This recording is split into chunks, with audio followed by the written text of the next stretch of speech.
Well, she said that snow word. Good morning. How are you? Good morning. How are you? Waiting on snow to come. Waiting on the snow. It's always tricky to predict snow in Cherokee County and Western North Carolina, but I don't know that I've ever seen such a wide range of predictions in all my life. This morning I turned on the television and I saw where one channel was predicting 1 to 3 inches, another Chattanooga channel was predicting less than half an inch. Another channel was predicting 4 to 8 inches for Western North Carolina, and I guess we'll just have to wait and see, won't we? Right. They were talking about that our general area gets their weather forecast from 3 different services. Yeah. Because it's split up so strangely. Right. So, and I think what they do is they take those 3 different forecasts and just kind of combine them and get an average. Just smash them all together, and then hopefully it's right. But I think I just got off the phone with Robin Caldwell right before I walked in and got the latest updates for our area from the emergency management area. I'm sorry, you hit your hand over there. But they are keeping track on this, and she's not got an update since early this morning. She's expecting another one this evening, but the latest update she has is everything's still on track for at least 1 to 3 inches, is what they're saying. Possibly could be more than that, so she's waiting on this update. For those that may be confused about this, why everybody's waiting until the last minute, basically from what I understand, it's going to depend on where the low develops off of the coast. And if it's a little bit further out toward the ocean and out in the ocean, everything will kind of go under us and we won't get much snow. But if it forms closer to the land or inland, then we'll get higher amounts of snow. So that's kind of what they're waiting on. That low is just now forming and trying to, they won't give us updated weather reports until that low forms. Well, at least it's not like where my cousin is. Of course, he moved there on purpose. Right. Mammoth Lake, they got 5 feet. I saw that on TV last night. They was expecting 5+ feet, and I thought, well, it could be worse. Couple things we did want to mention, though. We're going to talk a little bit about just some cold weather things, and it's kind of some ideas and some ways to stay warm, and some things for some tips for the weekend. But before we do that, just a reminder that we are still doing our wood program through the Sheriff's Office for those that still heat with wood. We've not talked about it a lot this year because it's been such a warm winter. Right. And up to this point, there's not had any real lasting cold weather or sub-freezing temperatures. But I just want to remind people of that. We're encouraging people to go through the DSS program to get assistance from them. They have money set aside. The state gives them a allotted amount of money to help with heating assistance and things of that nature. But if it's an emergency, if you have a senior citizen that's out of wood, that's an emergency, or something that needs to be dealt with right now, please don't hesitate to call, and we'll see if we can help you out during this cold weather time. So just remember that wood program is still out there. Also, like I say, that weather report is still kind of a little uncertain. We could have literally anything from a half an inch of snow to 8 inches of snow by tomorrow morning. So we're just kind of waiting on that to see what happens. But everyone seems to agree that it'll be late tonight into the early morning hours before we see any kind of real sizable accumulation. So we may get some flurries throughout the day and those kind of things. So, but just a reminder of that, when you wake up in the morning, if there is 4 to 8 inches of snow tomorrow, just please don't, I know everybody likes to get out and play and ride in the snow and all those kind of things. I do too. I love it. But please try to be careful and don't head out if you don't have 4-wheel drive vehicles or, or some way of keep from breaking down or sliding off the road or getting stuck. Don't go to places that you're going to get stranded and those kind of things. So the more we can keep people off the roads tomorrow, the better things will be. Of course, I did notice that they had already they've already brined the roads. They already did that. Yeah, I've noticed that. And that's a good thing. That brine really helps to keep the snow from laying on the road and from staying freezing on the road. And so they've already got the roads ready for that. But what happens a lot of times is when people run out and you have a lot of people at one time, all it takes is one car to get sideways in the curve, and then other cars come around the curve, and before you know it, you have pileups and several vehicles involved and those kind of things. We've seen an awful lot of those on the news, right. haven't we? The national news, all those 30 car pileups and Right. thinking, why were they driving? Well, the other thing I want to mention too is anytime we have a snow event, our dispatch center is inundated with calls. Especially when you have vehicles wrecking, you still have emergencies, you have having to dispatch medics and fire department and law enforcement to different scenes. So if it's not an emergency, I encourage people not to call dispatch unless it's emergency during a snow event. Right. If you run across someone on the road and they're slid out of the road and you want to report it, but no one's injured or no one's hurt, or you just understand that dispatcher may be short with you on the phone. They may be trying to get you off the phone pretty quick, Right. but that's not because they're being rude. That's because they have other emergencies that are going on, and they're trying to deal with those things out there where people's lives are in danger. So I just encourage people, don't call to report to the dispatcher that it's snowing in Hiwassee Dam or it's Right. snowing in they're well aware of what's And going on even up if you there. do see an incident and there are no injuries and there's nothing major that Right. is an emergency, Right. call the non-emergency line. That's right. You call 835-3144. And that's what I did yeah. the other day when I saw somebody, Right. one of your deputies with a tail light There you out. go. There you go. That happens. It does happen from time to time. It was like, okay, Yeah. something's wrong with Yeah, his tail flickering. light. Our vehicles are like everybody else's. Things break and things go out, and so we need to be aware when those things happen. And thank you for that and for letting us know, because sometimes we drive around out there for a long period of time and people don't want to say anything, and the officer may not even know there's a problem. So, but remember that, just kind of stay off the roads and be courteous when you call into dispatch. They may be very busy. I think one of our snow events last year, I can't remember the numbers. It seems like they answered a couple hundred calls in a matter of 5 minutes. Really? And it Power yeah, just outages power and outages, wrecks. It's one of those deals where it snowed We've right got at quitting those time. And, emergency numbers here. yeah, go ahead. You can go ahead and read those off if you'd like. I've got don't call 911 if there's a power outage. That's only for life-threatening emergencies, okay? Yeah, if something's on fire, call them, okay? But Blue Ridge Mountain EMC is 706-379-3121, 706-379-3121. Duke Energy is 800-769-3766, 800-769-3766. Murphy Power Board is 837-2211. There you go. 837-2211. And Tri-State EMC is 706-492-3251, 706-492-3251. I'll give you those again later on, okay? Now there are situations, like you say, that there may be a power outage, may be an emergency. It may be if someone is on some kind of home health care system that requires power. That might be something you want to report to EMS or to dispatch, as you need transport or some help with that. Obviously, if your transformer blows and there's fire, you want to report that. So we're not saying not call at all, but just make sure you know that it is an emergency when you call.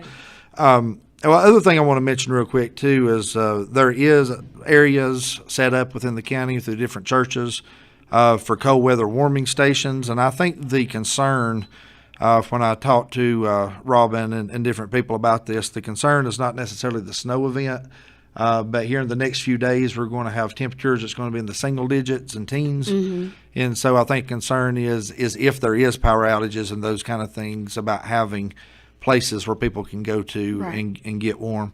Also, there'll be those warming stations set up to where if you have some stranded motorists and those kind of things, that we can get them to those places. So those places are available in the area. They're not up and running. We don't have cold weather shelters right now, but we have that in place to where in the event that something does happen or we need them, we can open them up quickly and get them going. So she is working hand in hand with Red Cross and different people of trying to get this stuff together. And speaking of Red Cross, they put out some safety tips for people to stay safe during the cold weather. And just a reminder of a few things we want to talk about is that if you're going to be out, remember to wear layers when you're out. I'm the world's worst to take a T-shirt and throw a coat on top of it and head out. That's just the way I dress. But that is not the proper way to dress. The proper way to dress is a multiple layers. to where you can take certain layers off and still stay warm and those kind of things. I left the house with 4 on. There I'm you still go. wearing 3. There you go. So remember that to layer up, and also gloves and hats and those kind of things, because most of your body heat comes out through your head, and so if you've got toboggans and hats, that helps tremendously. The other thing that I want to mention also with this is don't forget about your pets that are outside. Either bring pets inside, or if you have, like myself, I have large pets. I have 2 German Shepherds at my house, and they're too big to be in the house. But also, if you're not going to bring them inside with you, provide a warm place for them, a place where they can get in out of the weather, proper bedding for them to bed in, and those type of things. So if you've got dog houses outside, that's appropriate. I mean, animals live through this. I understand that. But for your larger animals, provide dog houses and bedding and those type of things where they can stay warm. Also, remember when you get in these sub temperatures, you've got to keep checking on that water. Make sure they have water, because Right. if you go for days on end without checking on the water, that water's going to be froze and they're not going to be able to get to it. So check frequently, check a few times a day to go out. And if you got outside animals, not just with your dogs, but if you've got livestock and those type of things, be sure to go out and check those water sources, make sure those water sources are not frozen. Take you a jug of hot water with you to pour on the ice and let it melt, and that'll keep it warm for a little while till they can get some something to drink and things of that nature. So just take care of your pets that are out there, and remember them. Sometimes that's the forgotten thing. We go in and drink our hot chocolate and snuggle by the fire, and we forget about the animals that's out in that cold weather. But I do suggest that, and especially looks like in Sunday and Monday, especially where it's going to be in single digits, you might want to consider bringing those pets inside out of the weather during that point. Or if you have a barn or something you can put them in, be sure and try to do that and get them out of that weather. And also, one of the things that we face during this time is fires. Anytime we have cold weather, it seems like we have chimney fires and those type of things, and fires due to space heaters and that kind of stuff. So remember that if you're using a space heater, there's a 3-foot rule for that. And basically what it is you don't want anything within 3 feet of that space heater. You don't want in front, even behind or to the side of it. Try to keep a 3-foot buffer away from that space heater, and also place it on a level, hard surface. And of course, you don't want to keep anything flammable around that. If you've run a kerosene heater or something like that within your house, you don't want to leave the jug of kerosene close to that heater, and keep it away from it at least 3 feet away. And along with these things, not just flammable materials such as kerosene liquids, but just remember other things such as paper, clothing, bedding, blankets, those type of things. I know as kids, a lot of times when I was a kid and my kids did growing up, you want to get your blanket and lay on the floor next to the heater, or the fireplace or whatever it may be. And that's fine, but just remember, don't stay there and don't leave your bedding there. If Right. you get up and leave or move, take your bedding with you and move it away from that heater. So, unfortunately, You've got a flash point on everything. you do on everything, is- on yep. everything.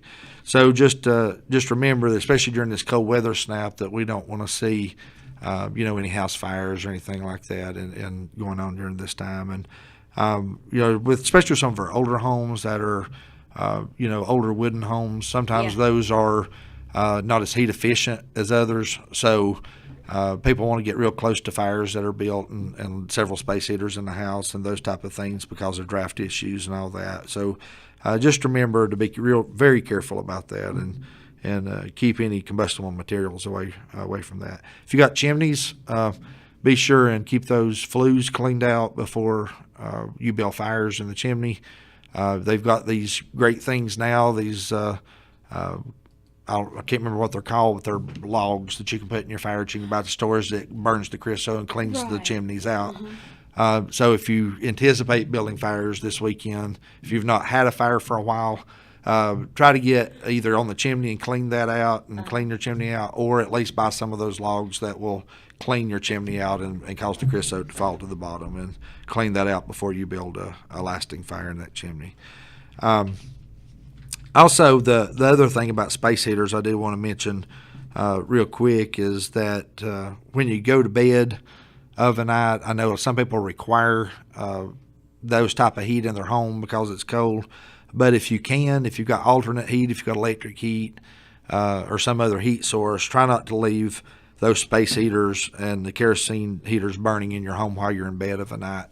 Because Creosote sweeping log. There you go. Or Envirolog. Envirolog, Creosote yeah, that's it. buster, Yeah. Those things. Yeah, you can they set them in the fireplace and burn like you would a normal fire, but they burn for a matter of 10, 15 minutes, then burn out, and it doesn't heat the chimneys up. But the chemicals that's released causes the creosote to fall from the sides and to fall back down into the fireplace to where That's you can awesome. clean it out. So those are good things to have. But like I say, with the heaters and stuff, if you've got alternative heat, if you got electric heat and things of that nature, try not to leave your fire burning or space heater going when you go to bed of a night, because sometimes that's when a lot of the fires occur, is in the middle of the night when there's no supervision and people Right. watching that stuff. So if you got alternative sources of heat, please do that. The other big thing about the cold weather is, along with heating, is that the kitchen is for cooking. It's not for heating. Right. And so a lot of people, they want to turn their oven on and open their oven door, or turn Helen Long. does she do that? Or turn the eyes on the stove on, No, and leave she them on. opened the oven. Yeah. And so, if you're cooking cornbread and you're done and you turn your oven off and want to leave that door open to let some heat escape, that's fine. But the stoves are not made for heating, so they're not a heating source. And when you turn the broiler on the oven and you open those doors and leave the door open, sometimes that causes fires, causes electrical fires and things of that nature. And eyes on the stove, sometimes, those grease that's trapped in there, grease in the oven will catch a fire after it gets so hot. So you need to be real careful about that. Those stoves are not made for heating. So just remember that. And if you've got electric heat, remember to keep the thermostat the same day or night. And some people like to run their heat low of a night, they turn it up of a day, and those kind of things. That actually uses more. It does. It actually causes your electricity bill to go up when you do that. If you leave it at a constant temperature, it's usually better. But if you leave that heat up, especially during the night, sometimes that helps with the freezing pipes and things of that nature. So Oh yeah, this is the time when we need to let the water drip. let the water drip. That's a good point. Especially, like I say, Saturday and Sunday and Monday when it's supposed to, and even up to Tuesday, it looks like, when it's going to be real cold. Turn that faucet on just a little bit and let the water drip.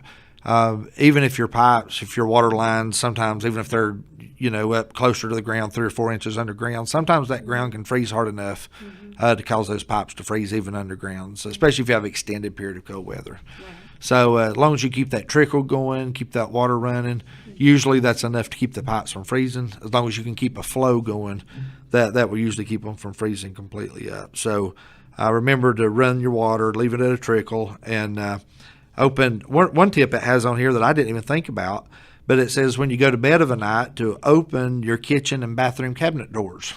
And what that does is that allows the heat from the house to circulate around your pipes better, to where your pipes don't freeze. And I didn't even think about that, but that makes sense, don't it? Be really happy about that. Ooh, Yeah. I know. Yeah, that might not be good if you got a cat in there. Yeah.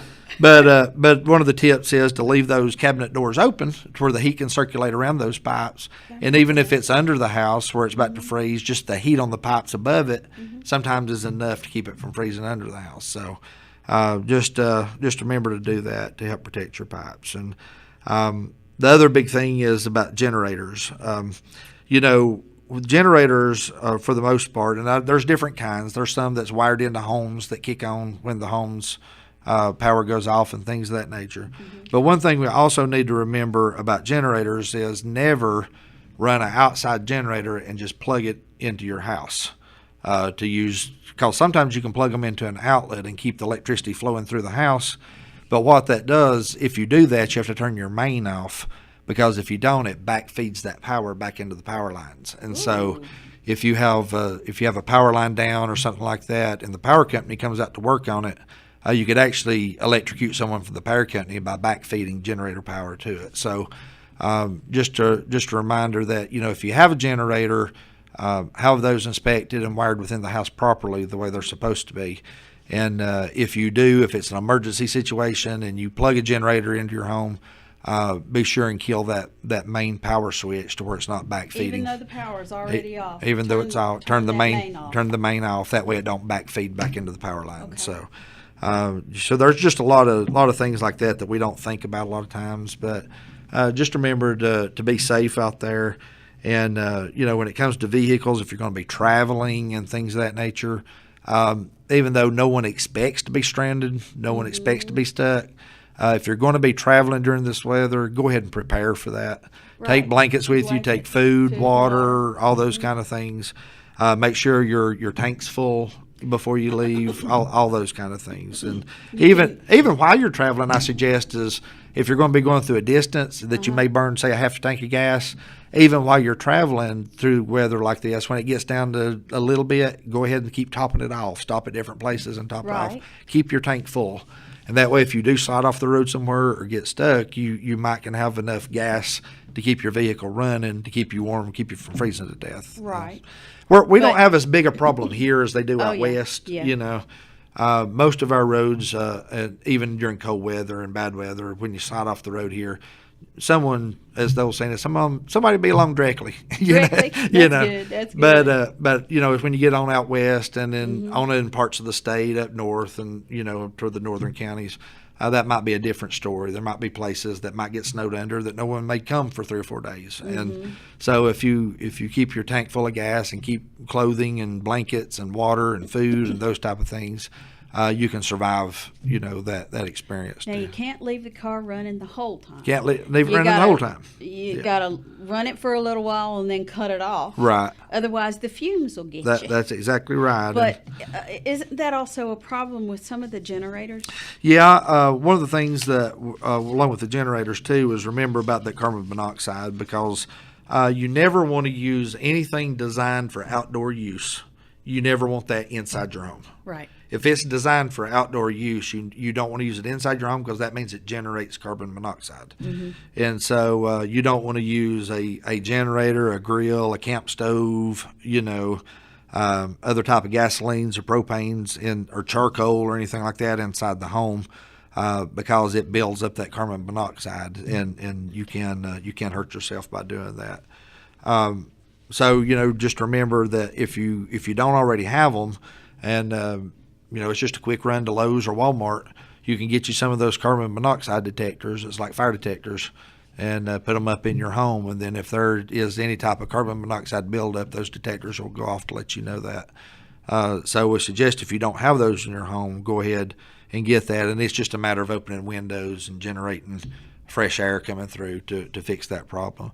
But if you don't know, you can't smell it, you can't taste it. So if you don't know there's a carbon monoxide buildup, the only real indicator that there is you start becoming lethargic and sleepy, And so for anybody that's been working a lot or outside shoveling the snow, becoming lethargic or sleepy may not be anything unusual, and you might not understand that there's a carbon monoxide buildup. But that is also a really big thing.